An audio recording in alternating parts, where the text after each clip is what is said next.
We now move on to our keynote speakers.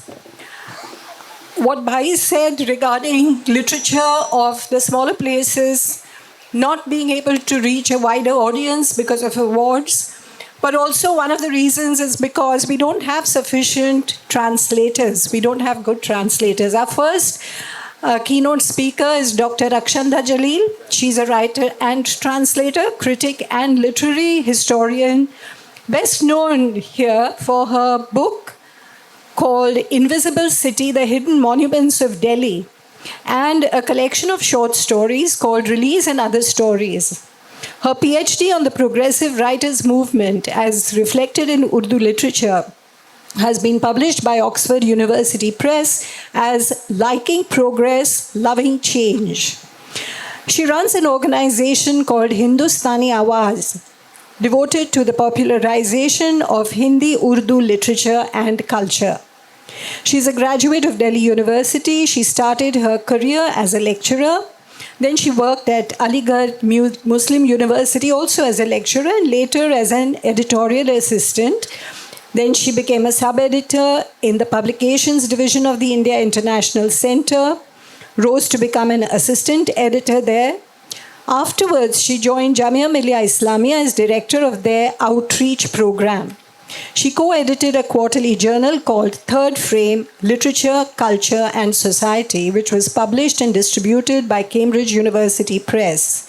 She was Senior Associate Fellow at the Council of Social Development, New Delhi, and Associate Editor of its journal, Social Change.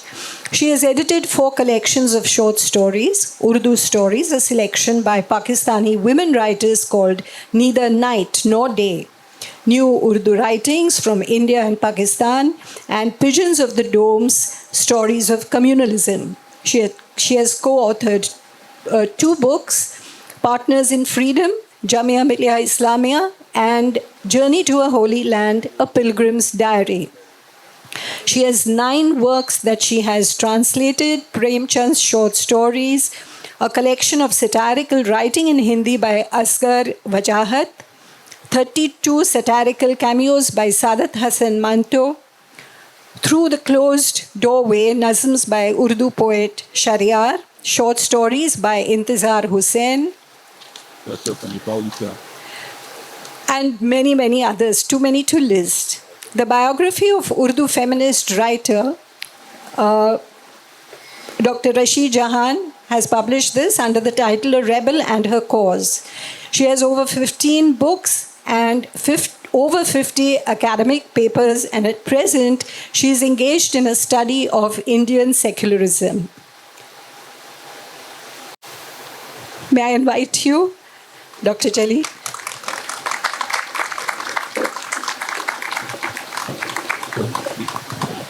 Such a pleasure. Would you like to use this? I'll just use that.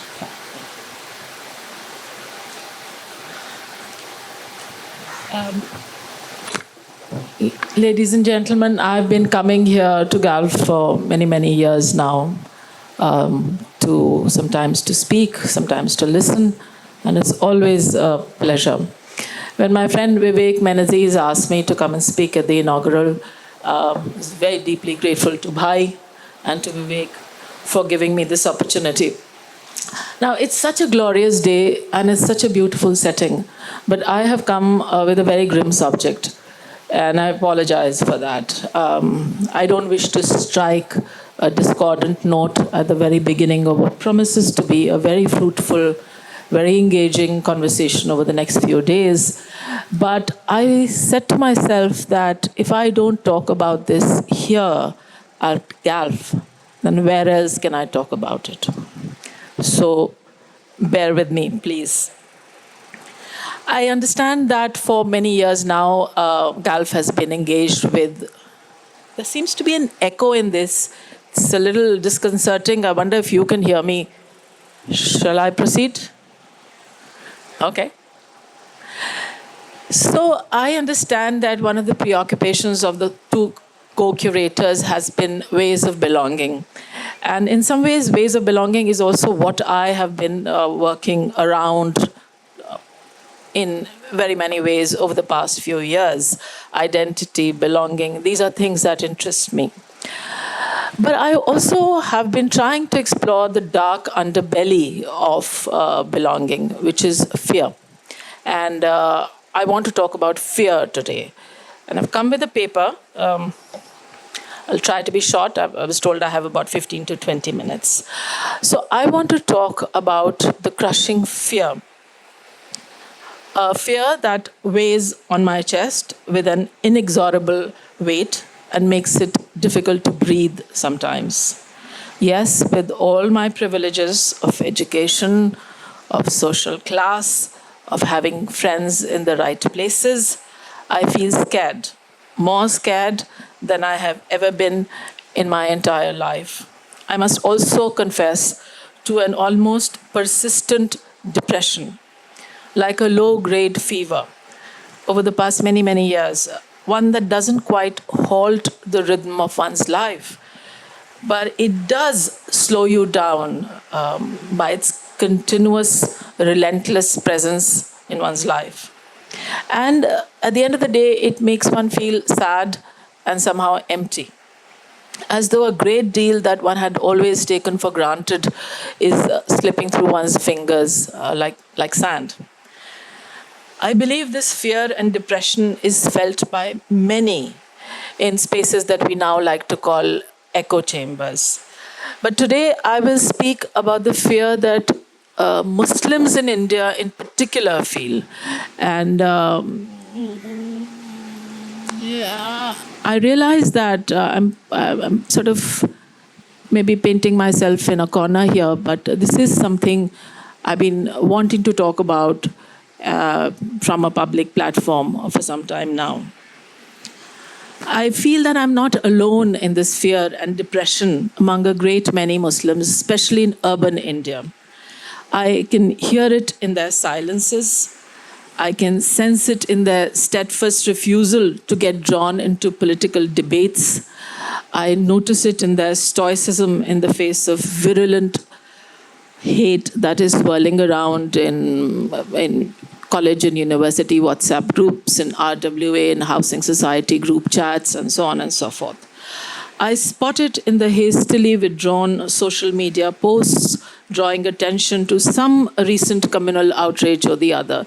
It could be a news report about a person killing his girlfriend and stuffing her body parts in the fridge. It could be about a business dispute, a completely commercial dispute, where the perpetrator, not the victim, happens to be a Muslim.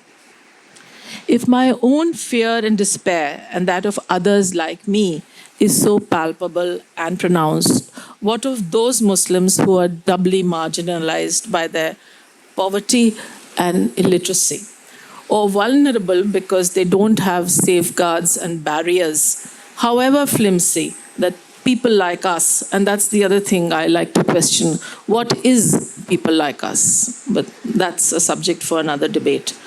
So people like us who live in our gated communities and we have these seemingly cushioned lives. So if our fear is so pronounced, what of those who do not have these safeguards? What of those who live on the edge of survival because they must perforce go out into the real world every single day to eke out some sort of living as electricians, plumbers, maids, garage mechanics, what have you? And we do know that in big cities, many of them do not give their real Muslim-sounding names because they are fearful that they will not be given jobs. So they come up with a fake, not Muslim-sounding name. And what of the vegetable vendors who festoon their carts? Thank you. Okay. I shouldn't, or I should? Okay. What of the vegetable vendors who festoon their carts with saffron flags after every call to boycott small Muslim businesses? Or the biryani vendors, kebab sellers, quilt makers, and so on, who've traditionally plied these trades for generations? What of the meat sellers whose makeshift stalls happen to be on the routes taken by the Kawadiyas during every monsoon? This is quite a phenomena, especially in Upper India. And what of the imams and naib imams, often from the poorest of families, who are hired by Waqf boards to serve as custodians of small, isolated mosques, often surrounded by hostile neighbors? I don't look like a Muslim. And so, to an extent, I'm safe. In fact, some years ago, I think 2019, I'd come right here to GALF to talk about my book, But You Don't Look Like a Muslim. So, unless called out to chant Jai Shri Ram to profess my Indianness, I'm largely safe. But what of my name? I think my first name I can pass off as a Parsi, but what can I do about my surname? It's a dead giveaway.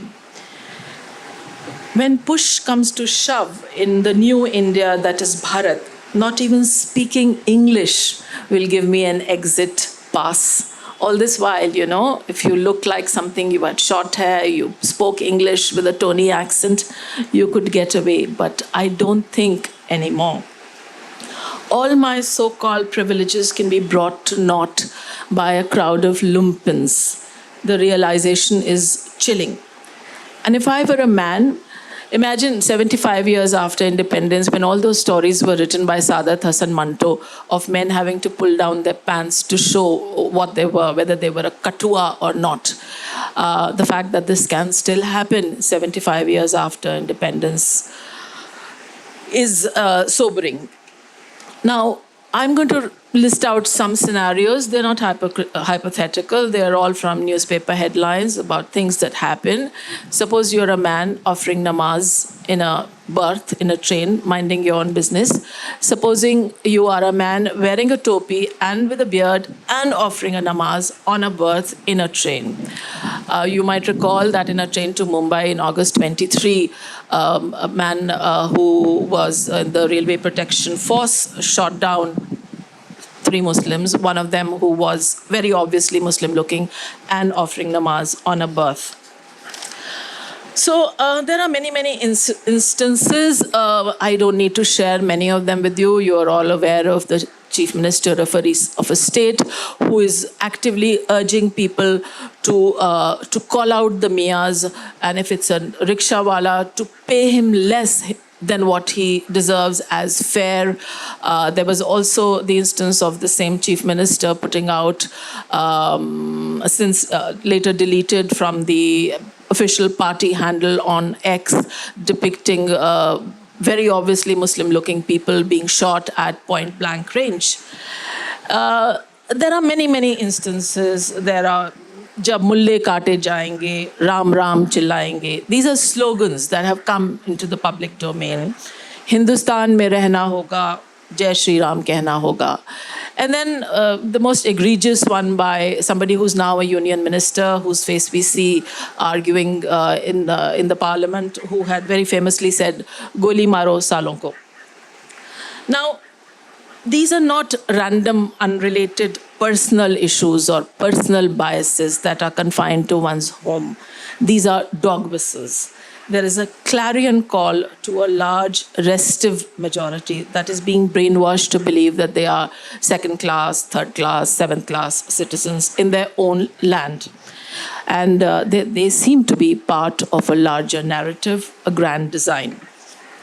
Now, since we have clearly turned into a nation of whatabouters, each of these hate-filled, terror-inducing slogans are instantly and viciously countered with those raised by fringe groups such as the PFI or what have you, or ISIS or whatever.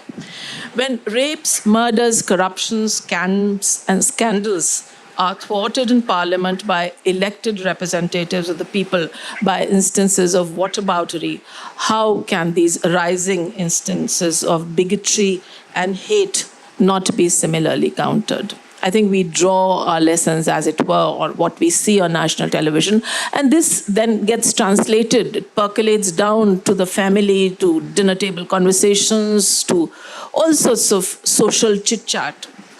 It is easier to come back with counter accusations, to point fingers, to obfuscate, to fling more filth to parry hate with hate than it is to understand fear, to acknowledge militant, muscular majoritarianism, and to call out the elephant in the room. Now, I think all of this is exhausting, and I think for a nation, it is in the larger run going to be that much more detrimental to us as a people. What we are witnessing today is a form of creeping normality, to call it by a better name, a process by which small incremental changes add up and they somehow become normal, or rather the new normal. Now, I don't want to pin everything to 2014 and to say that May 2014 ended the world as we knew it and a new era dawned. No, I don't think it is as simple. That's a very simplistic way of seeing things. I think there were many, many milestones, the Rath Yatra of the 1990s being one of them, where certain things were normalized, became okay to hate, it became okay to other. And the fig leaf that was in place for a very long time, I think that was removed. I'll come back to the fear that I began with, and I won't take more time now. I'll just conclude with this. That I realize that I've been talking only as a Muslim so far, but that is because it is a lived reality for me. But I'm also aware that this fear that I'm talking about is shared by all sorts of people. It's shared by other minority groups, and there could be all kinds of minority groups. It could be the LGBTQ community, it could be forest dwellers, it could be anybody who holds views such as these, I mean, who are sneeringly referred to as the libtards. Now, I ask you to try out small experiments, and you can do any one of these and then see for yourself. You walk into a barista and you give your name as Salman or Salma, or for that matter, Umar Khalid or Sharjeel Islam, and you watch the reaction of people around you when the barista calls out your order. You see your friends and relatives and very loudly at a train station or an airport say, Khuda Hafiz. Or you do something that a journalist from Delhi did. He went about, his name is Mayank Austin Sufi. He went about his everyday life wearing a black jeans and t-shirt, which he does every single day, with only one addition. He wore a skull cap on his head, and he recorded his day's experiences, and it was published in his column in the Times of India. Or you do what I did today on my flight from Delhi to Goa. I took out my book in Urdu and I was reading it on the plane. Just try these as an experiment and note the reactions of people around you. However, it would be a sad day if one were to give in to fear, to feel sorry for oneself, to wallow in self-pity, or, to lend credence to those people who say that, you're perpetuating the victim syndrome. I'm not a politician, I'm not an activist, I'm just a writer. And words are all I have. So I want to use them as tools in the only way a writer can. I can bear witness, I can speak up, and I can record or chronicle what I see around me. You may or may not agree with it, but, validate the experience that I feel. And in the end, I think the one thing we as a people need to cultivate, which will go a long way, is empathy. And by that, I mean the ability to say, I'm not you, but I see you and I hear you. I think that is maybe the way forward. I just want to end with these lines from To Kill a Mockingbird. And this is a quote. You never really understand a person until you consider things from his point of view, until you climb into his skin and walk around in it. Thank you.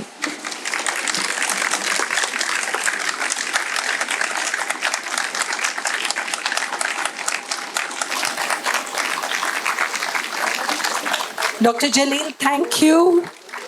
Thank you for speaking your mind. I would like to say something to your speech, Dr. Jalil. Yeah, I probably have more things in common with you than I have with many other Hindu housewives, or many other Hindus. But you mentioned something about small incremental changes or creeping, etc.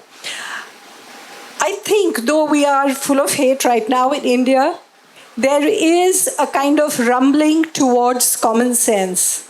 It is small, but it's happening. Festivals like these indicate that there are still safe places, and there are many more than I think. They are probably on the increase. That start has happened. Enough is enough. So I do hope that, say, 5 years from now, things would have started turning around quite a bit. Let's hope. Thank you for your speech.